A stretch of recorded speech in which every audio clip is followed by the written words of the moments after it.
Kindigimdin jaşkanım, tamgan jerim ayılım, balalıktan izleri, kalgan jerim ayılım. Bozalaçan köçüңdü, boz çımçığın sağındım. Çüke oylap, hek çögüp, çürpüm bolamayım. Güleylän turgundary, hurmatly bugünkü bizdin saltanatly açılуу ajemine kelgen konoktor, muna özüňüzler köp olup bardygy mezgil wagt saaty kelgende çygat eken. Yaratgan Allah Taala bugünküge bizdin Kiçi Bilöl aylyna kurulgan sport zalыбыздын açılуу ajemin muna uşul saat 3 minutalarga çıkargan eken. Muna açуу астында turabыз. Barıňyzdарды özümdün atymdan, jalpy Bilöl eliniň atынан, Uy Bilöldün atынан bugünkü Bilölüdögü çoğun bayram, şu bayramımız menen çin jirekten kutlukta buğan ruhsat edesizler. Bul sport zaldın kuruluş tarjımalına biraz toktolo geçsem, özüňüzlerge malum bizdin Bilöl aylı hökümetinde jana lisenziýany karmap turуу boýunça akçalar düşkön. Osso Paladik işxanasынан 2017-yılı 37 milyon so'm akça düşüp, muna uşul jergilikli kengeşin deputatlarının koldoosу menen aylı hökümet bizdin sunuşubuz menen jalpy eldin eň köýgөylүү masalelerini anyktap, ошол айылдык кеңешин депутаттарынын чечиминин негизинде 37 milyon so'm акчаны bölüştürgөнбүз. 12 milyon so'm акчасын Kiçi Bilölde normatив мектебине спорт зал курууга, 13 milyon so'мун Çoň Bilöl aylyna bala bakça kuruuga, 14 milyon so'mun Bilöl ayly hökümetiniň imaratyn jaňydan kuruu üçin dep. Buna oşol bölüngen akça karajatynyň bugünkü günde jumuşy ayaktap, 2 obyektibimiz бүтүp, Kuda berse az açıp lenta keseriz. Sport zalыбыз бүттü, jalpy smetalyk bahasy boljoldu menen to'rukda aytkanda 13 milyon so'm akçaga şu sport zalыбыз jarkırap mına bugünkü günü tapşırуу elge tapşırasında turabız. Anan bul dagы Allah Taalanyň rahim merim menen şu bizdin elge jaratgan Allah'tın bir jakşylyk nematlary eken, uşul akça karajatyn bizdin elge bergendigi üçin. Şöyle degende Bilölüň taryhynda özüňüzler bilesizler, hiç kanday sport zal jok bolgon. Sport zaldy ak etkenden tak etip, 4 gözüz 4 bolgon sport zaldy kuruu üçin. Buna былтыркы жылы Koşuluş aylyna dagы sport zal açtyk. Biýilki жылы Kiçi Bilöl aylyna sport zal açabız. Kuda böwrü esençilik bolsa, Çoň Bilöl aylyna dagı sport zal kurup açabız degen niýetde turabız.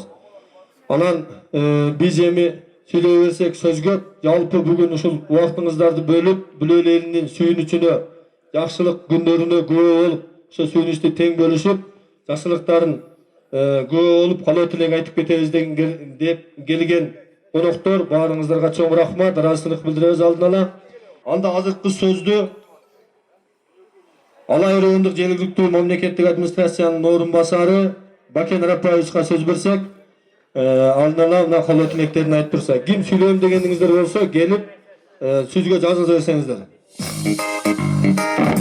Rahmat, salamatçılarımı, hurmatlı Bilöl ayın turgundары, hurmatlı bugünkü gelgen konoktor, bardığınızlarda şu bugünkü Bilöl aylı hökümetindeki Kiçi Bilöl ayında açılıp jatkan sport zalının açılışı menen çin jirekten kutluktan koyuşka ruhsat ettiňizler. Endi muna aylı hökümet baş söz aytyp ketdi. Çındığında hurmatlı Bilöllük tugandar, sizlerde aябай жакшы bugünkü kuanıç süýünüçtün aldyna bolatgan mına sport zalыбыз bardyk tarjymalyn ayly hökümet başda aytyp ketdi. Mına bugün buga çeýin özüňizler bilesizler, Bilöl ayly hökümetinde bir dele sport zal bolgan emes. Mına Hudaý buýrup nasip kılgan eken, bir ömesine 2 sport zal açılıp, bugünkü ушул учурга чейин тарыхта болбогон бала бакчанын ачылышы болуп атат. Мен ойлойм бул чоң Бүлөлү айыл өкмөтүндө бул жетишкендик. Мына жылдын башталышында 2019 жылдын босогосун аттап атканда ушундай иш-чаранын башталышы районубузда биринчи жолу Бүлөлү айыл өкмөтүндө башталып атат. Мына 2019 жылдын босогосун аттап атып ушу бир спорт сарай, бир бала бакча ачылып атат. Мен ойлойм бул жакшы нерсе. Ошон үчүн Бүлөлүк туугандарымды дайыма куттуктап кетет элем. Ушул буга чейин деле Бүлөлү айыл өкмөтүндө спорттук оюндарда волейболисттер суу салы жок деле районубузда, областыбызда ушу Бүлөлү айыл өкмөтү бир топ ийгиликтерге жетишип, Бүлөлү айыл өкмөтүндө көп иш-чаралар болгон. Ошондон ойлойм, мына буюрса, насип кылса, ушу спорт залыбыз ушу келечекте ушу балдарыбызга, келечек муундарыбызга кызмат кылган ак жолтой спорт залдан болсун. Ошол ачылып аткан бала бакчабыз ак жолтой бала бакчалардан болсун. Бардыгыңызга ден соолук, ишиңиздер ийгиликтүү болуп, ушул 2019 жыл менен ушу бардык эле Бүлөлү айыл өкмөтүнүн тургундары ушул жылыбыз молчулуктун, токчулуктун, берекенин, жакшылыктын жылы болсун. Бардыгыбызга ийгилик алып келген жылдар болсун. Мына мамлекетибиз бар экен, Кудай буйрса, өкмөт башы айтып берди, канчалаган акчаларды мынтип бөлүштүрүп ошо ачылыштарга жумшап атабыз деген ойлорун айтты. Мен ойлойм, бардыгыңыздарга кут кылсын, насип кылсын, Алла таала жакшы жылдарда кылсын. Куттуктайм дагы бир жолу ачылыш менен. Başının orunbasarı Baken özünün tuğan aytıp berdi kengiri. Bıyılkı жылы biz Kırgızstan boyunca Prezidentimizin demirgesi boyunca aymaktarda önüktürüğü жылы dep kulaklandırganda. Şu aymaktarda önüktürüğü жылına en aktifli katışkan men oyladım şu bizim Бүлөлү айыл өкмөтү. Şunday şartta, şunday boğur mağalda bir balabakça, bir spor zal kuruş degen bir kişinekey ayıl ökmötü için öte çoğun iş. Öte bağıl azık zamanda şunday stroykalarda жүргүзүш, şunday uyuşturucu işlerini жүргүзүş öte oğur iş bolsa gerek. Endi uşul Бүлөлү айыл өкмөтүнүн vakit baş bolgan bardык kızmatçılarına men kutuktayım, çoğun rahmatını aytamın. Endi spor zal boyunca, spor zalga bugünkü günü biz dinimiz Sagınbay'dın atın koyup atıpız. Bu leğen ele tuğra nerse olursa direkt. Ben özüm dişine Sagınbay'dı kişinekeyinen başlayıp birem kakinim katarı. Bu Sagınbay özü akıleştiği, turuktuğu, adam gerçilikti, şunday adamga kanday jakşı sapat boloturan bolsa, şu sapatların bardığı şu jigitler bar dep ben aytamın. Onu sizlerin oturgan tuğandarlı bardığınızlar da jakşı bilesizler. Endi Sagınbay'ın birleşik Бүлөлүнүн namız için emes, rayondun namız için dağı şu sportluk betleşүүлөрgө, oblastlık namız için dağı şu sık göllerge, talaşlarga, bölek oblastlarga barıp şu oblastın namızın korgap gelgen jigit bul. Göl emdegi var çındığında. Men şu ötele tura bağlangan dep oylayım, şu koyulgan men atı koyulgan. Endi Sagınbay ukam sen şu boydan jüre berbe. Men atımı koyup koydum. Men pensionermiyim dep жүрбөстөн şu dağıla olsa Kudaga şükür de soluğum var. Bundan keyin de şu yaşlardan sportka önüktürүү için kolga alıp жүрүшүң керек da. Hazır kaytıra sende vaktin var. Şu baldarga aralashıp, yaşlarga aralashıp şuların terbiye işlerini жүрүшүң var. Buna evi meştimiz kurulup kaldı. Şu meştimizden terbiyelengan çempiyonlar, respublikalık, Aziyalık, dünyalık çempiyonlar dep aytıp жүрөбүz azık uçurlar. Şunday çempiyonlardan çıksın ilahimede. Çıkart dep ben işenemin. Bizdin sebebi Бүлөлү ayıldın demesi suusu taza, havası taza, şartı taza. Şu jakşı yerden jakşı jigitler, jakşı sportsmenler önüp çıkart dep oylayım. Emi bundan arda şu jakşılık bola versin, şunday işler köp ulana versin. Men Sagınbayga dagы den sooluk kalayım ben. Bala bakıran men tınç bol, eli jurtum men tınç bol, jakşılık bolsun, tınçılık bolsun. Бүлөлү айыл өкмөтүнүн şu vakit baş bolgan jetekçilerine, rayon jetekçilerine şu tuğandardын arasından çoğun rahmatını aytamın. Andan keyinki sözdü rayonduk bilim berүү bölümünün başçısı Ceyinbekov Dosmonbek Amatovич agayыбызга берсек, каалоо тилектерин айтып берсин.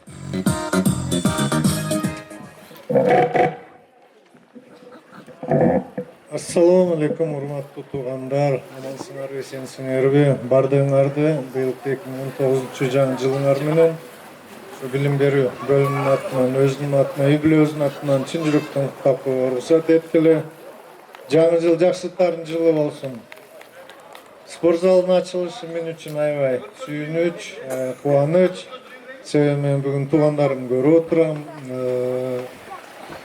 Таган журтум ушул жерден апам чоң салам айтты. Ошол тагаларыңа, тайжелериңер барсаң, балам ушу чоң саламды айтып койду. Эми бүгүн ушул салтанатка келип катышып, албетте сүйүнөсүң да.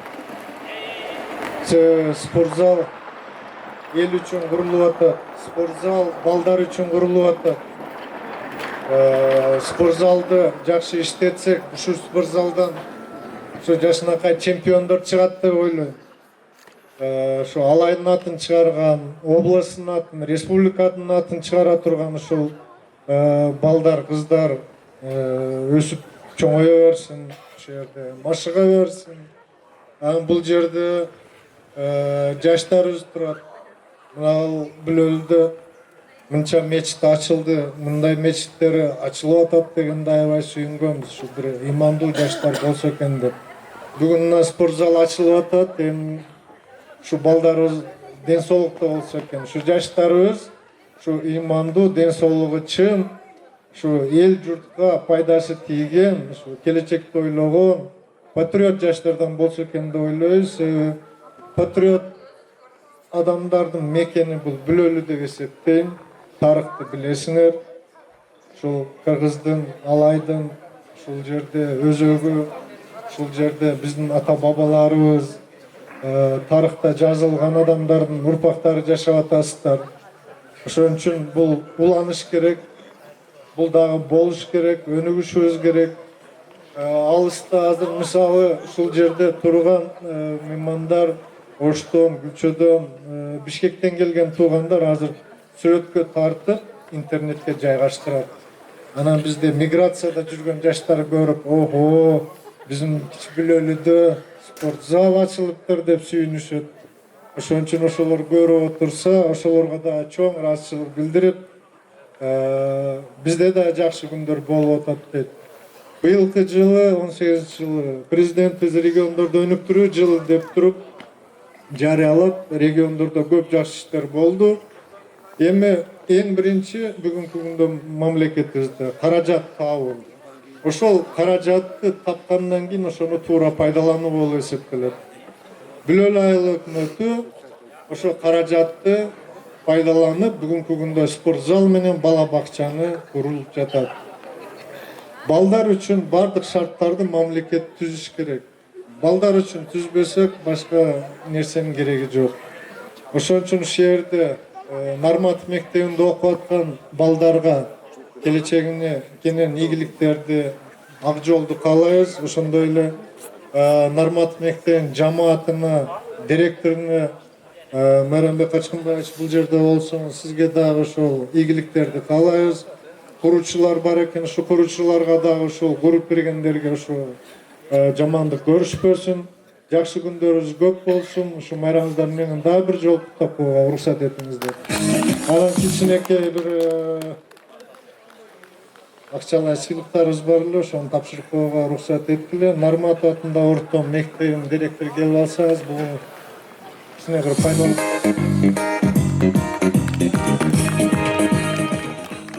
Анан эң негизгиси бул спорт зал ачылганда ат коюу аз эми. Кимдин аты коюлат деген биздин элдер аябай кызыгышат деп.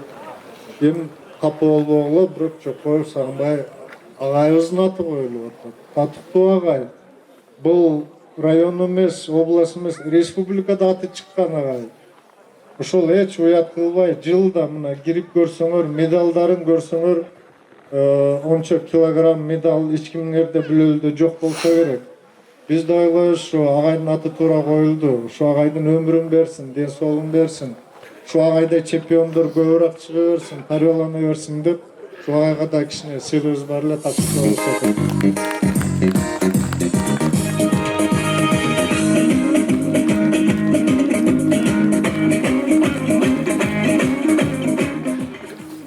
Lan gramatalar var эле. Акылыкынан чок. Tuğanlar Kursal futbolsun Rıtmet Amat Çeksenler biz yavaşlar ağalar kaydılar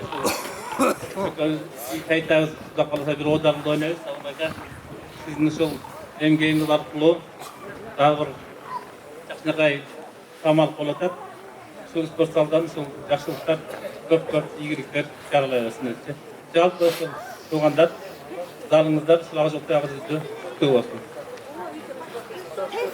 Біздің сол білім беру бөлімінің және процесс комитеті атынан атайын кішкентай ардақ грамоталар қатарларға дело оқытуға сөкеттіңіздер.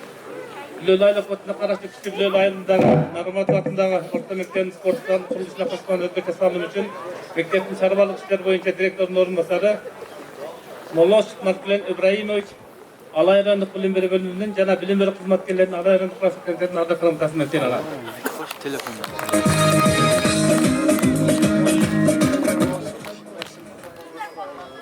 Шындай ардақ грамота менен Кішібілел айылының тұрғыны Адиев Тұрдақын Қиядович сыйланады.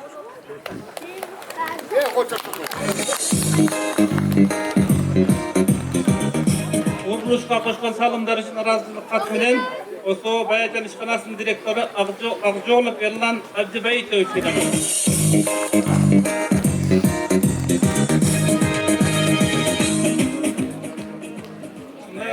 Қатынан Баяжан ішханасының прорабы Юсупбеков Қайым Хамадинович сыйланады.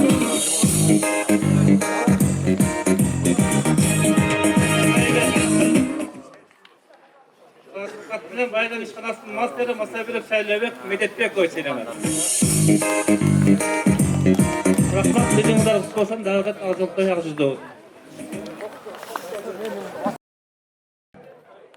Урматтуу туугандар, майрамыңар менен құттықтайбыздар бір жолы. Разысыңар өтеги ушу мамлекетибизге, курушчуларга разы болсуңар, ушул силерге насип этсин ушул жерде. İki sözümüzdü Alay rayonunda 14 aylı hükümet var. Şu 14 aylı hükümetin bari yetekçileri gelip oturat. Bizden Aksakal ağabeyimiz Abdurrahman Turat ağabeyimize versek, şu aylı hükümetlerin adına bir kabul etile getirse. Bilöl aylı hükümetin turgunları, jana konoktary. Ana bugünkü spor zalının açılış azemi menen büt aylı hükümetlerinin atынан jana özümün atından tutuktap koyuğa ruxsat beriңiздер. Mına men oylayм, şu kançalık balдар deni sak bolsa өлkөбүz өнүgөt degендей şul spor zalda açıp oturasızlar. Şu spor zaldan gelecekte өлkөнү salım koşkan jakşı balдар çıgat dep oylayбыз, sportsmenler çıgat dep oylayбыз.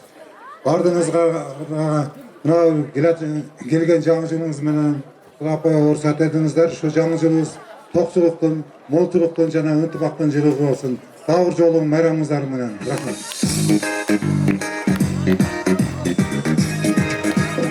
Rahmat.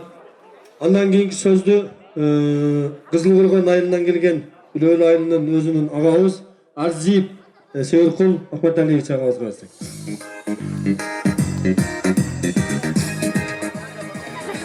Саламатсыздар ба, урматтуу туугандар.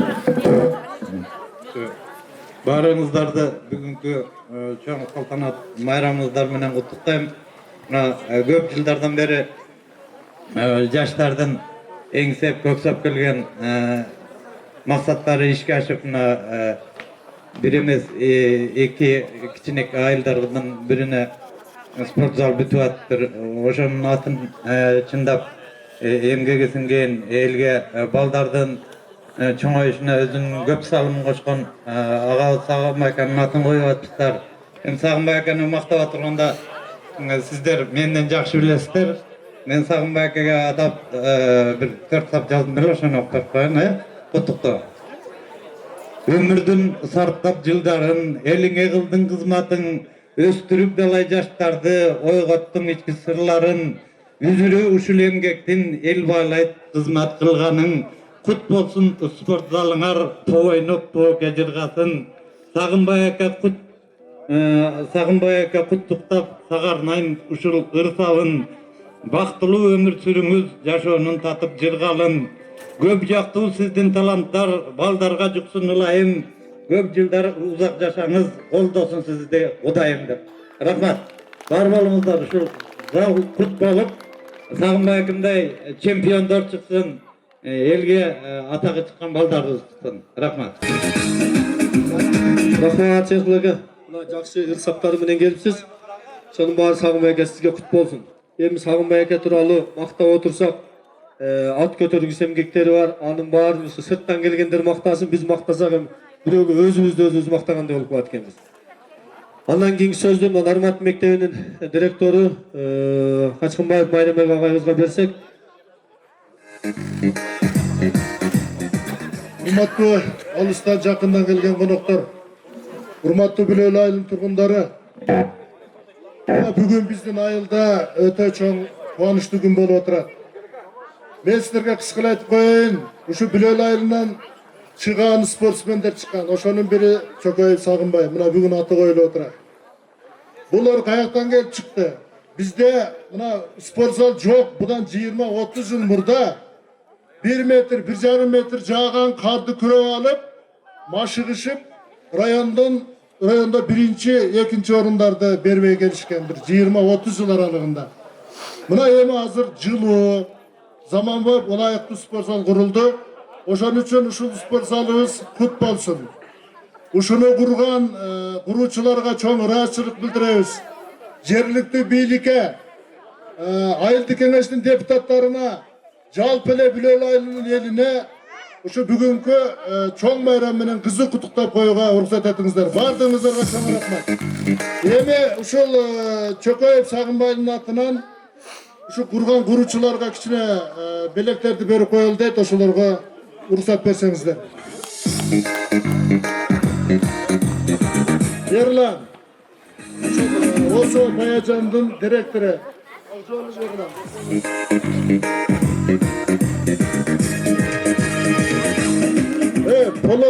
Полот келипти дейт, поло барбы? Поло бери чык. Андан кийинки сөздү Бүлөлү айылдык кеңештин төрагасы Осмон Талантбек өзүгө берсек. Урматтуу бүгүнкү келген коноктор, сиздерди бүгүнкү биздин Бүлөлү айыл өкмөтүндө болуп жаткан жакшы салмакка келип болуп кетип атканыңыздарга чоң рахмат. Ошондой эле жогоруда айтылган сөздөрдүн баарына кошулабыз. Мен айылдык кеңештин атынан сиздерге бүгүнкү Бүлөлү айылында курулуп жаткан бала бакча жана спорт зал курулуп атканына кеңештин атынан чоң ыраазычылык билдирем. Ошондой эле бүгүнкү келген коноктор бүгүн биздин Бүлөлү айылына келип, сыйыбызды көрүп, капа болбой, жакшы кечиңиздерге тилектешпиз. Чоң рахмат көңүлүңүзгө.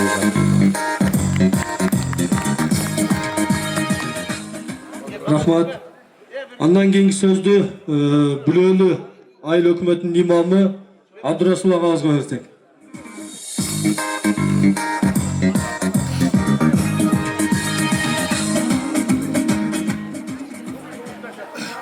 Assalamu alaikum wa rahmatullahi wa barakatuh. Hurmatlı menin tuğandarım, bayramınızlar kut bolsun. Her bir uyda uşunday jakşılık, suyunuştu, bayramlar ulana versin. Özünüzler bilesizler tuğandar. Vakında biz Gülçö'de yaşayıp durgan vaktlarda şu Bülölük olsa iki etaş mektep kurulat. Pastan jerge, tükün jerge de turuk iki jolu şu aytılganda dağı bizden ıntımağımız yoktuğundan Oşol iki etaş mektepler kurulba algan tuğandar. Biz kıyla alam bolğanday barlık yerlerde iki etaş mektep var.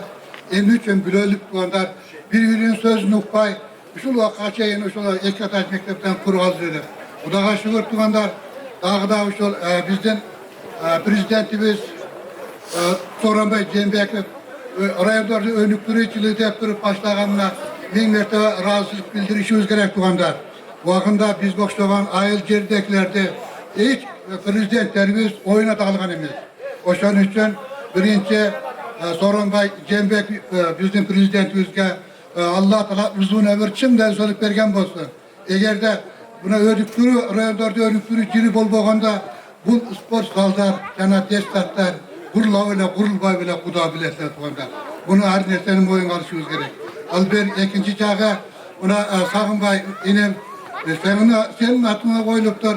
Şu yerden çıkan sportsmenler Royon var. Jana respublikaga ketken ataklı, yaxşı sportsmenler çıkışına Allah Teala nasip kılgan bolsun. Sagınbay sana uzun ömür şimdiden solup olsun. Olası kavminen esen aman bolup her daim yaxşılıkında oluşun arda Allah Teala nasip kılgan bolsun. Alber tuğandar buna barlığınızda ayıp otasına de otasınlar. Buna üntimak var eken buna bu da halasa Bülöl'de olsa oyga gelbegen yerden iki sporcular salınıvata. Buna destat salınıvata. Bu da hatta geçkenlik tuğandar. Bu da olsa bizden rayonun Cenab-ı şu oblastın, Cenab-ı Respublikanın bizden çoğunlarımızdan, yetekçilerimizden salımı tuğandar. O şunun için bana şu yetekçilerimiz daha maktap koyulup tuğandar. Yetekçi olmasa biz hayattan biletlek. Kimci kuratıyla tuğandar. Bana özümüzde bilesler buna şu gece yakında buna bir yüzlü koralbay yürüp durup şu vaka geldik tuğandar. O şunun için ıntımak oluşumuz gerek. Intımak oluş gerek tuğandar. Buna gece yakında olsa Ali'ye Kod Baronov Paşa'ya girip durup Primer Minister'in birinci orunbasarı. Bülölük olsa yol saldır boyunca Çoğumlu'daki Avuşka Oğuz'undaki ildergi olsa damba kuruş boyunca oşuları da planga girişip geldiler. Buna oşulan yetişkenlikler bulgundan ki biz oşu ceseklilerge, oşu cügürüp durgan adamlarga köp razısız bildirişimiz gerek tuğanda. Bölüm yarılbaylık, ıntımak bulup buna şunday toy tamaşa Bülöl'de dağı da bulaversin. Hurmatlı tuğan Sagınbay inip Allah Teala sana dağı da aytam tuğan. Şu yerden jakşı üspeşlerden evet en kıyım başı kamaldardan silip durup Respublika'da atı çıkan oluşun atı çıkan sportsmenlerden oluşunu Allah Teala olsun. Kana oğmin tuğanlar, evet tuğanlar bir patağlalık tuğanlar, patabinen el kögüret, jangır menen yer kögüret deyip. O şunun için biz ıntımakla duran bolsa varlık deste bulak tuğanda. Bölünbeylik, yarılbaylık her daim bir muştunday olup durup esteki ıntımak oluştuğumuzda Allah nasip kılgan olsun. El yurtuğuz menen, bala çakağız, tuğan uruzu menen rahmat ayçısında cana 10 gün her daim ıntımak oluştuğuna nasip kılgan olsun. Hurmat tuğandar bir nesen untup kaltırman. Irağından gelgen cana aile hükümetlerine gelen hükümetlerine dağı razı bildiririz. İşte bizim çakan hükümetimizge şu sıyla Junta urmat menen kelgenlerge rahmat tuğandar. Bülölük tuğandar, bugün biz dostların atına bugünkü söz mağa verilgen eken, oşun için men süylep koyun dep çeştim. Daima destorunlar çıng bolsun, üylöňüzden men tınç bolgula. Sagınbay dostum bugün buna senin atından sportsal düşüptür. Uşul sportsal, bölüklü sportsal bolsun, şu yerden sportun masterleri, kandidatları çıksın. Daima talıkpagan sport menen maşıgıp baldarını tarbiyalap jürüber. Men kiçinekey neme kıldım ele söz жазıp geldim ele ırok koyayın aşağıdan.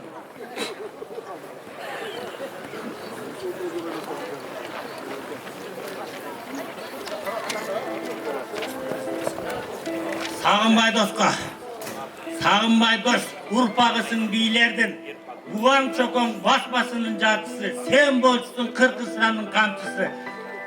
Emgeğinden üzür taab sen bugün sportçusun ayılın sıymıktı. Bülölüden çıkıp bugün sportçu talaşasın royonda o bulasına bilince. Oşonluktan menetindi bilişip sağa yıkardı spor saldı elderim. Deputatlar bir doğuşta makuldep atım verdi Sagınbay'da el seni.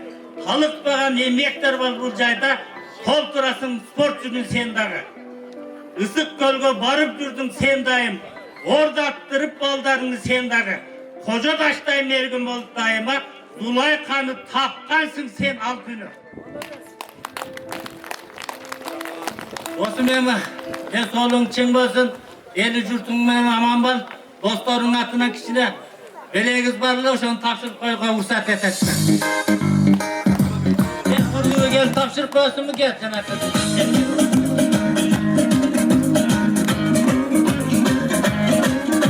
Olanan sportlarga bir iki kovak geldik, baldar oynap jürsünler.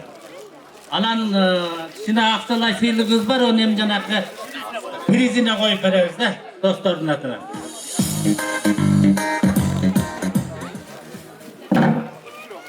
Саламатсыздарбы, урматтуу коноктор? Куш келипсиздер. Мына бүгүн биздин айыл өкмөттө аябай чоң салтанат болуп атат. Ушул салтанат менен баарыңыздарды айылдагы аялдар кеңешинин атынан, өзүбүздүн үй бүлөбүздүн атынан жана өзүмдүн атыман кызуу куттуктайм.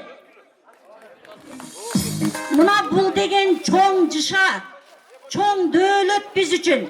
Урматтуу Бүлөлү айылынын тургундары, мына ушул имаратты көздүн карегиндей сактайлы, иштетели жана баладан балага өткөрөлү. Дагы бир жолу бардыңыздарды жаңы жылыңыздар менен, жаңы жыл жакшы ийгиликтерди, жакшы дөөлөттөрдү, жакшы ынтымакты алып келсин. Бардыңыздар үй бүлөңүздөр менен тынч болуңуздар. Рахмат. Рахмат. Андан кийин сөздү мына Аскал айылынан бул туугандарыбыз келген Сабынбай Азимбек агабызга берсек, кала тилегин айтып койсоңуз. Саламатсыздар, Бүлөлү айыл өкмөтүнүн тургундары. Сиздердин ушу спорттар салынып жакшы иштер жакшы көпөбүздөрүн бүтүп атканына чоң рахмат. Спорт залыңар менен куттуктайм баардыгыңарды. Сагынбай, ушул отурган көпчүлүктүн баардыгы сенин жакшы жактарыңы, мактоону баардыгын айталы деп келгенбиз. Ушунун көп айткандарынын баардыгына кошулам. Sen элиң менен, журтуң менен, тууган уруктарың менен, бала чакаң менен, балдарың менен, кыздарың менен тынч эсен аман бол. Жакшылык болсун, жаманчылык болбосун. Жакшы күндөрдү көрүп жүрөбүз. Ушу кылган эмгегиңи баалоо убактын бергендик үчүн элиңе, журтуңа чоң рахмат. Анан ушул спорт залдан дүйнөнү дүңгүрөткөн жакшы спортсмендер, боксерлор, борецтер чыксын. Бизден кем калган жерден чыкпаган, абасы таза, суусу таза, ушундай жерлерден кыйын спортсмендер чыгат. Ушул ак жолтой болсун, иши кылып бала бакырың менен тынч бол.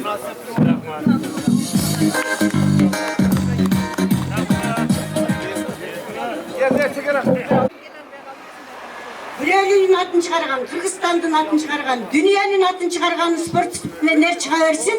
Сагынбай талыкпай иштей бер. Бала чакаң менен, эли журтуң менен аман бол.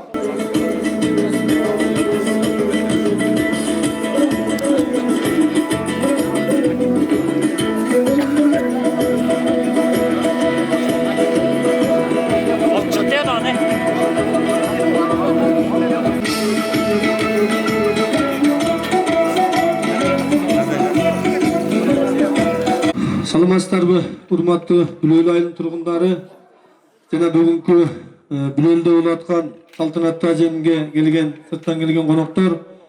Мына көптөн күткөн күнүбүздө келип, бүгүнкү күнү Бүлөлүдө бүтүп жаткан спорт зал жана бала бакчаны ачуу ажемин ачык деп жарыялайбыз.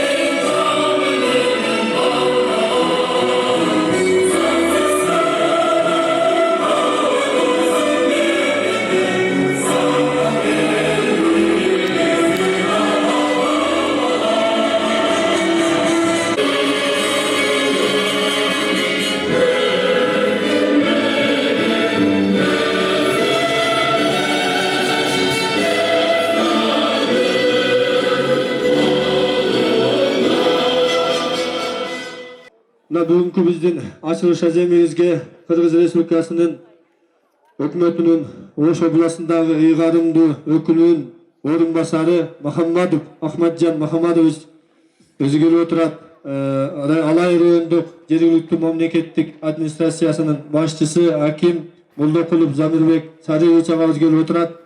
Анда эмесе биз буга чейинки каалоо тилектерибиздин баарын айтып бүттүк. Келген конокторубузга сөз берсек, сөздү Мухаммад Ахмаджановичке берсек. Assalomu alaykum, hurmatli mekandeshlar, hurmatli ardagirlar, hurmatli shu yerdagi turg'unlar. Birinchi кезекте mana sizlarni kirib kelgan yangi 2019 yil bilan qutlaqlaymiz.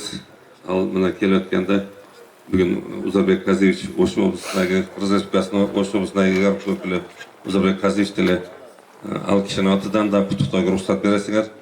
Chinimda o'tgan yili barimiz uchun Jalp Respublika uchun bilasizlar, hurmatli prezidentimiz So'rimish Sharif Jeenbekov regionlarda önüktürü yıl deb jariya qildilar.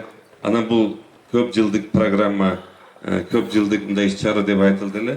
Mana kechadagi o'shul yildagi o'shul temani, o'shul regionlarda önüktürünü ulantuv maqsadida dagi o'shul bizning yildin dagi 19 yilda dagi o'shu regionlarda önüktürü bo'yicha anan bilasizlar, yangi texnologiyalarni kirgizuv yili bo'yicha shul ulanta turgan bo'ldik. Allohdan yaxshi bo'ldi. Antkeni mana bugun o'shun dalili qatori ayni hukumatida yangidan 3 obyekt ochilishi, bu o'ylaymiz o'sha region o'nigi uchun madaniyat mekemesi bo'lish kerak, sport mekemesi, alemi biz doimiy o'sha mektep, fab, o'sha masalalar chechilib kelgan, biroq o'nigi uchun yoshlarni kelajakda bunday har tarafli tarbiya qilish uchun qo'shimcha shunday sport zallar, bola bog'chalari, negizgi esola turgan joylar bo'lish kerak-da. Endagi bir narsa yangidan ish o'rni tuzishimiz kerak. O'shul maqsadda mana eng negizgi bir yil Bulolida bugun bundan keyin mana bola bog'chasini ochilishi ham bo'ladi.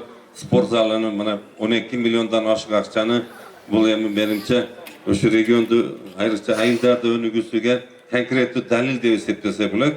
12 milliondan oshiq aqcha yerlikli byudjetga sevdan bo'lyapti. Ani 5-6 yil burun anda biz elestaganda yo'qmiz o'sha yerlikli byudjetga sevdan. Antkeni bizning respublikamiz egemenlikdan beri chet o'lkaliklar bilan investorlar bilan investorlarga yaxshi shart tuzuv bo'yicha, ularga yengilliklar berib bo'yicha yaxshi ishlar yo'lga qo'yildi. Bugun albatta kelajakda yerlikli значит bizning o'z investorlar yerlikli baldarda chiqadi. Biroq hozir o'sha investorlar yordamisiz al bunday yetishimiz qiyin bo'lib turadi. O'shanda mana yerlikli ayni hukumati rayonlik mamlakat administratsiya oxirgi yillari o'sha investorlarni ishlab ko'p yangi qurilishlar o'shalar mana yaqinda men Cho'ng'ala rayonidagi 10 million berib sport zali ochildi Birlashgan Qashqadaryo oila okrugida. 10 million so'm birla firma o'sha Kaydi firmasi berdi. Bu dagi mana o'sha investorlar sevdan ali tolka bunday izildo ishlar bo'layotgandagi bergan bunday mizam cheginda bergan soliqlarni sevdan to'lovlarni sevdan bo'layotdi. O'shundan biz kelajakda dagi bu ishlarni ulantmasak, bizda ham Xudoy bergan boyligimiz bor. Xudoy bergan mana biz doim aytamiz, suv, havamiz toza. Biroq boyligimiz dagi yetarli, to'kendi biroq o'zlashtirsak, anan o'sha bizda soliq ko'payib, anan keyin yerlikli byudjetda sevdan ko'p masalalar chesak bo'ladi. Bir o'zingizga ulgu qatorida buni men abdan quvondik. Sadik masalasi, bola bog'cha masalasi chechilib kelyaptilar. Andan bugun o'sha quvonchga davr bo'lib o'tiramiz. Endi bu sport zalni qurganlarga, agar yordam berganlarga, anan keyin negizgi bu ishni atqargan kompaniyaga, yoki menchiga hisoblangan kompaniyaga tendent olgan Bayjonga biz rozilik bildiramiz. Eng negizgisi baldarimiz bu sport shu yerda bo'lsin, ringda, shu sport zalning ichida al bunday meldesh bo'lsin, sport zaldan tashqarida inoq bir-bilan do'st, yaxshi bir-biriga muomala qilgan yoshlar kuchi to'lka sport zalda, sport ayinchasida ishlatilsin. Eng negizgisi o'sha kelajakda baldarimiz yaxshi bu yerdan menimcha shu ayilda emas, rayonda respublikamizni dunyoga tanitib turgan sportsmenlar chiqsin. O'shundan biz dagi bir joylarga shunday egillikni qutlaqlaymiz. Kelajakda shu ayil okrugining ishlariga rayonlik mamlakat administratsiyasi bilan Akimbosh rayondan jalpi alayliga yaxshiliklarni bildirib, 19-yil baringlarga, sizlar orqali yubileylarga, barliq tug'anlarga mana ko'p baldarimiz bizni safarda yurishadi. O'sha Rossiyada, Qozog'istonda yurishadi. O'shalarga dagi ishlarga barligiga omad tilab ketamiz. Yaxshiliklar jili bo'lsin. Rahmat.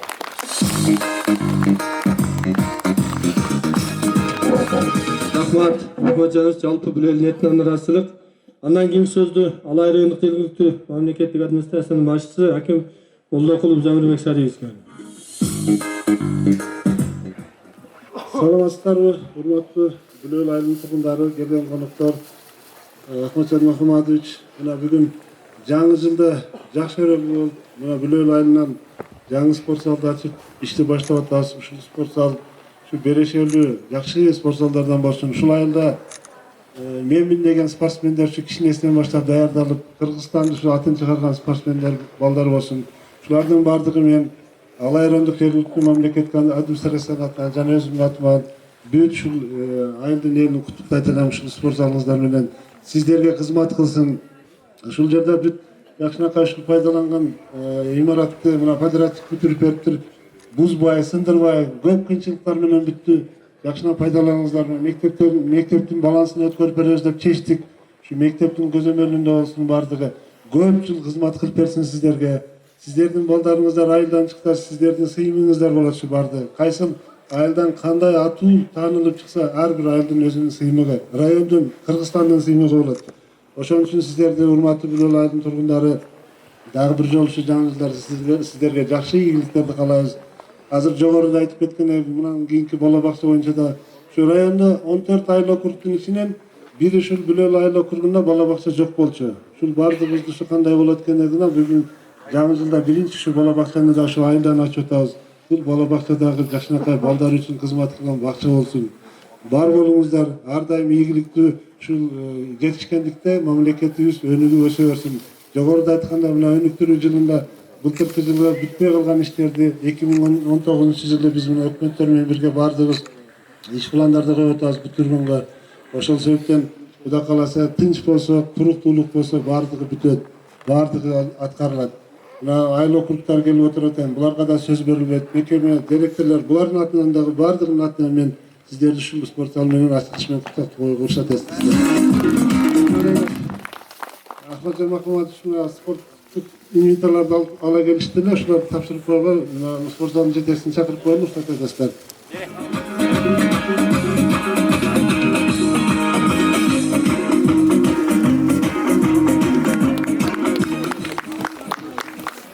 Рахмат, Жамир Сариевич. Айткан коло тилектериңиздин баарын Алла Таалам кабыл кылып, Бүлөл элине насип кылсын. Сиздер айткандай ушу Бүлөлдөгү спорт залдан Кыргызстандын атын дүйнөгө тааныткан чыган спортсмендер чыксын.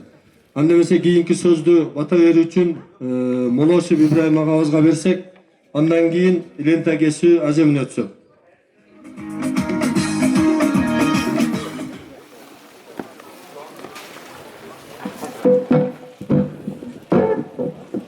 Мен bir сөйлем айтып коем мына жетекчилерге. Ушунчалык элибизге моралдык дем бергениңиздер үчүн Бүлөл элинин тургундардын атынан чоң ыраазычылык билдирем. Анда эмесе мен алаканымды керейин да аз жүрөктөн ушу эл журтума батамды берейин. Урматтуу туугандар, телегейиңер тегиз болсун. Зоолуңор ала тоодой эгиз болсун. Айтканыңар эл журтуңарга еп болсун. Ар дайым эл журту бири-бириңерге тең болсун. Эч убакта асмандагы жылдызыңар өчпөсүн. Кемеңгерлик, урматтуу туугандар, башыңардан кетпесин. Ар дайым ай нуру тийип турсун. Душманыңар башын ийип турсун. Күн нуру дайым Кыргыз элине тийип турсун, төгүп турсун. Ар дайым башыңарга бак дойлот, үй бүлөңөрдө бактушу кушу келип турсун. Үзүрлүү эмгегиңердин натыйжасында дайым үй бүлөңөрдө берекелүү күз болсун. Урматтуу туугандар, бардыгыңардын жашыңар өмүрүңөр uzak болуп, жашыңар 100 болсун. Ушул батам силерге кабыл болсун. Омин холлоо. Урматтуу Бүлөл айылынын тургундары,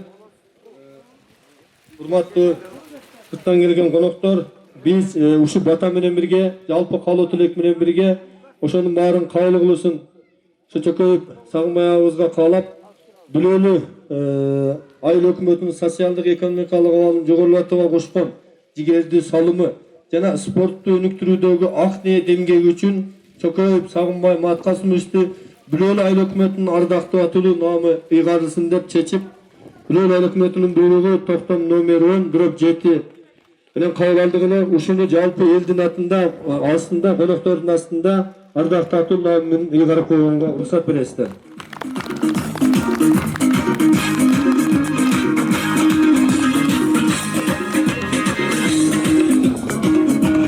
Ар дайым элдин ардактуу атылуу болуп, элге ак тилден кызмат кылып, тарбия берип жүрө бериңиз. Анда эмесе кийинки салтанатыбыз лента кесүү аземин өтсөт.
Барыңыздарды бүгүнкү байрамыңыздар менен куттуктайбыз. Себеби дегенде бүгүн Бүлөлүдө өзгөчө күн.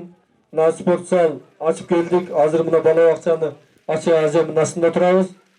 Бүгүнкү ачуу аземин анда эмесе биз чакырган коноктордун баары келди. Ачык деп жарыялап көрсөтөсүздөр.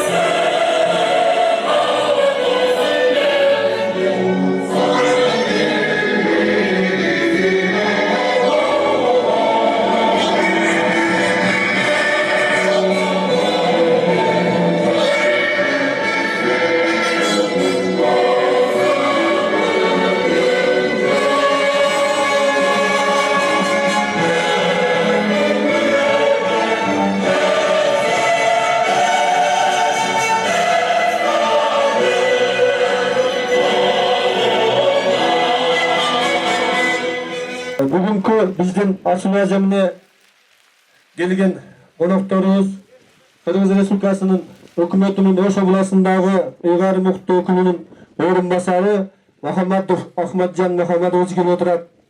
Алай райондук жергиликтүү мамлекеттик администрациянын башчысы аким Молдокулов Жамирбек Сариевич келип отурат. Жана ошондой эле районубуздагы 14 айыл өкмөтүнүн башчылары жана мекеме уюмдар, райондук билим берүү бөлүмүнүн башчысы Жээнбеков Досмамбет Аматович агабыз келип отурат. Анда эмесе сөздү Кыргыз Республикасынын Ош областындагы ыйгарым өкүлүнүн орун басары Махаматов Ахматжан Махаматовичке берсек.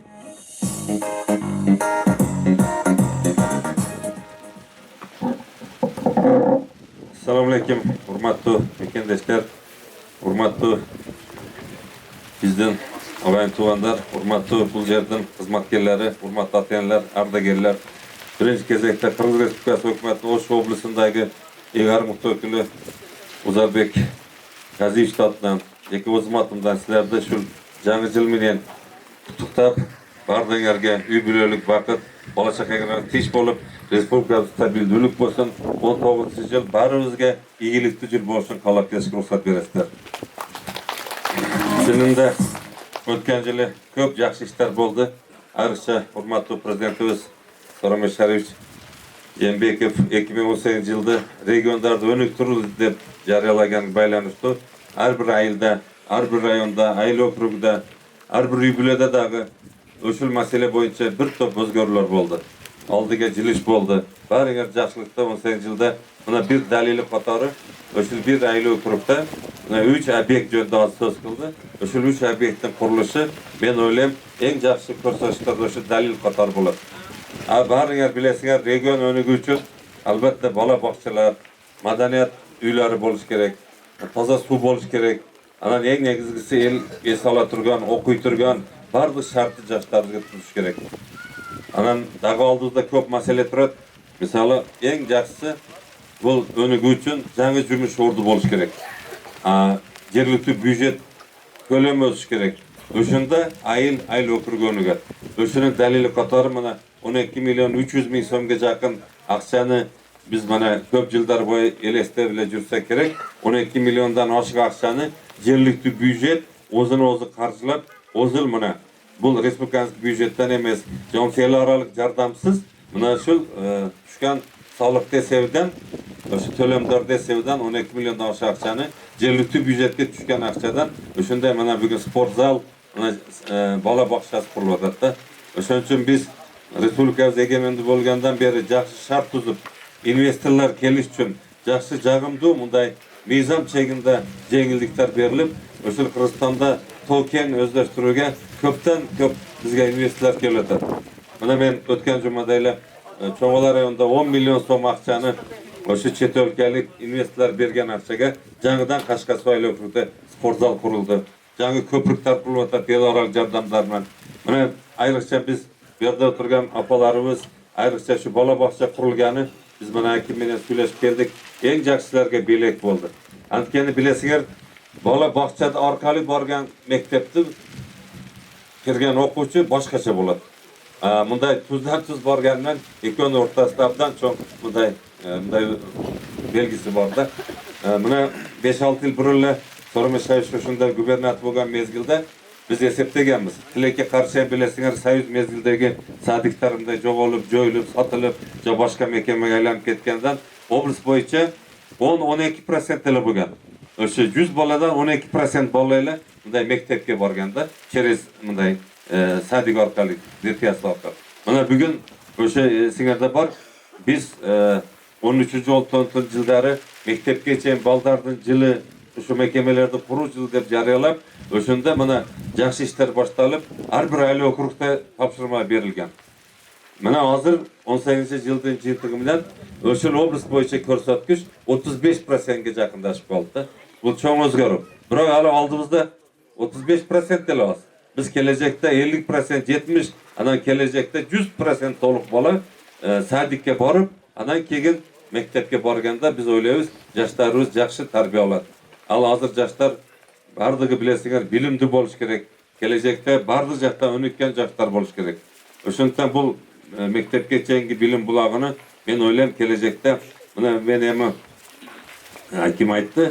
Shu birinchi jo'li shu ayli okrugdagi bunday bola bog'chasi maktabgacha bilim bunday mekamas bo'lib hisoblangani bulardan yaxshi ko'rsatish.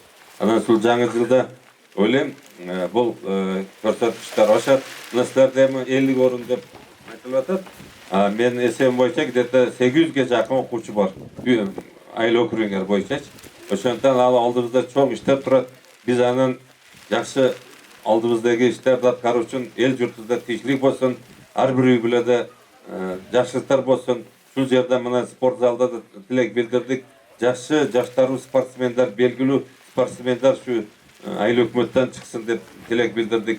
Men o'ylayman, shu bog'chada tarbiyalangan yoshlarimiz kelajakda Qirg'iziston uchun, Qirg'iz eli uchun belgili insonlar shu yerdan tarbiyalanib chiqsin. O'shuning uchun shu yerning kollektiviga, sizlarga, ota-onalarga iyiliklarni xohlaymiz. Yaxshi ishlar bo'lsin, yaxshi ishlarda doim yo'lga turib nasib etsin. Daha bir yo'l shu sizlardan yaxshi odamlar kutaymiz. Alan ham shu kollektivga yaxshi belek qatori televizor topshirib qo'yaylik.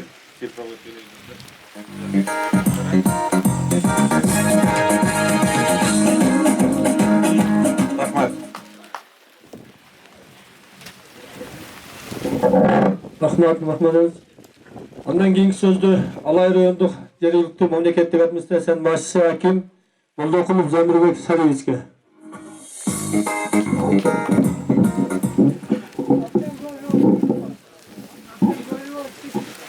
Саламатсыздарбы, урматтуу бүлөлүк тургундар, келген коноктор.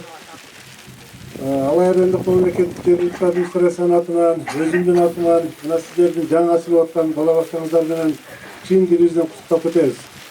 Азыр жакшы сөздөр айтылды. Мына номер 27 бала бакча деп номери коюлуп, районда 27 бала бакча ачылып атат, бирок Бүлөлүдө биринчи бала бакча болуп атат. Эки айылда тең бала бакча жок болуп, биз үчүн ойлонуп жүрдүк. Мына бүгүн ушу бала бакчабыз силерди бизди сүйүндүрүп атат. Ушу бала бакчадан жакшы балдар тарбияланып чыксын. Ушул айылга, Кыргызстанга ушу бүт пайдасы тийген балдар тарбиялансын. Баланы кичинесинен ушундай жакшы карасак, жакшы тарбияласак, мамлекетке ошончо эконом болот экен. Ден соолугу чың болсо, тарбиясы, билими күчтүү болсо, ал өзүн баккан, элин баккан бала тарбияланып чыгат экен. Ошон үчүн мына бала бакчада ошондой Бүлөлүдөн чыккан жакшынакай балдар тарбияланып чыксын. Ар дайым элге кызмат кылсын, элге пайдасы тийсин. Сиздерди ушу бала бакчаңыздар менен дагы бир жолу куттуктап кетебиз. Ар дайым ушул кызмат кылган бала бакчанын кийинки Кичи Бүлөлүгө дагы биз ушу пландаштырып атабыз. Ошол жакка дагы бир бала бакча салынып, эгер планга киргизип алсак, ада дагы бүтөт, Кудай кааласа. Бардыгын жакшы тилек кылсак, жакшы ой болсо, баардыгы аткарылат. 19-жылдагы ушул өнүктүрүү жылын улантып атабыз. Бул жылдарда ушу быйылкы жылдардай жакшы жылдардан болсун, туруктуулук жылы, ак жолтой жылы болсун. Элибиздин ынтымак тынч болсо, баары бүтөт.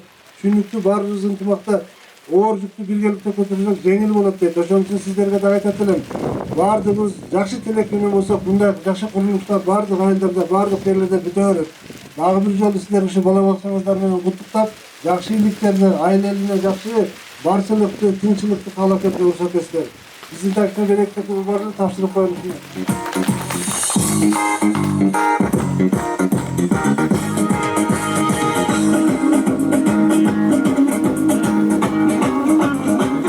Rahmet.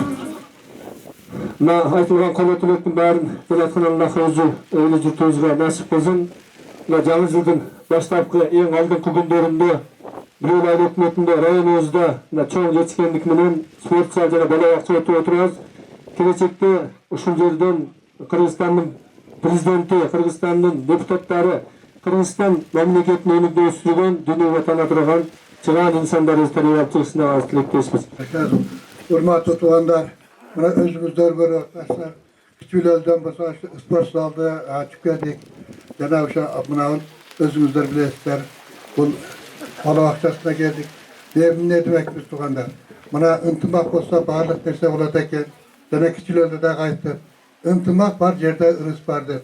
Ушу ынтымагыбыз дагы да бышыктай бере турган болсо, көп нерселерди куруп алабыз туугандар.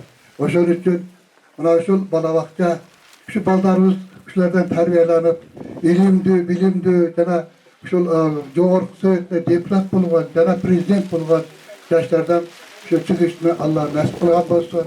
Ар дайым ушу элибизде тынччылык жана молчулук жана ынтымакчылык болуп туруп, ушу балдарыбызга ушу спорт залдан дагы жана ошол детсадтан дагы ушу жакшы тарбия алып, Кыргыз Республикасына пайдасы тийген жаштардан болушуну Алла насип кылган болсун. Жана ошондой эле биздин чакан элибизди ызат кылып келген биздин областтын жана райондун жана өзүбүздүн мына райондордун акимдер келиптир. Ушу акимдерге дагы Алла Таала узун өмүр чың ден соолук берсин. Алардын дагы ушул өздөрүнүн ошол элдерине пайдасы тийген ушундай жакшы иштер, жакшы ишканалар ачылышыны Алла Таала насип кылган болсун. Кара мен туугандар, элибизде тынччылык, ынтымакчылык болсун. Дагы айтам туугандар, ынтымак болсо баардык нерсе болот. Ошон үчүн асманыбыз жарык болсун, дилибиз, оюбуз жана ойлогон оюбуз Алла жолунда жүргөн ыйман болсок, баардык нерсе болот. Рахмат мен. Аллах.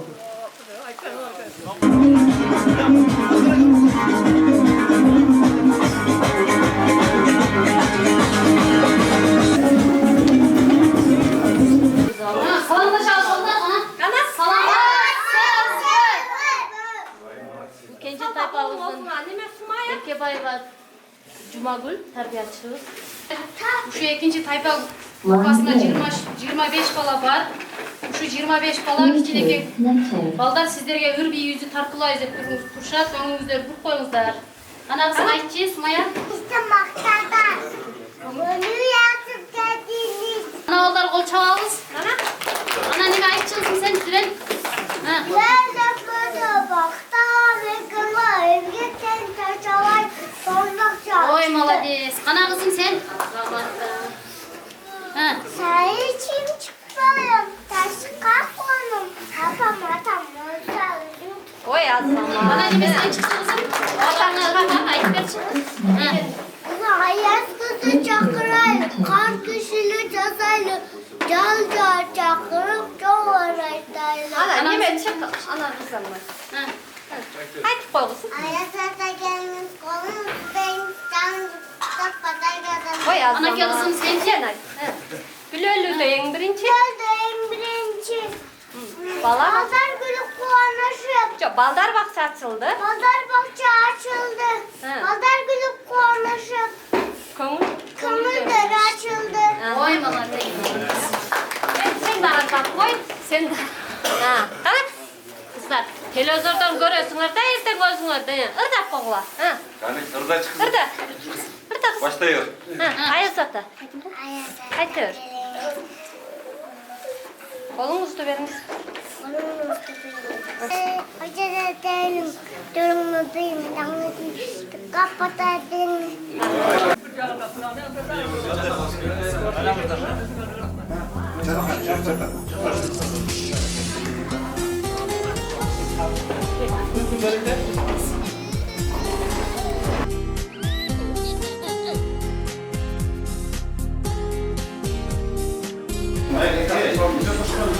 Son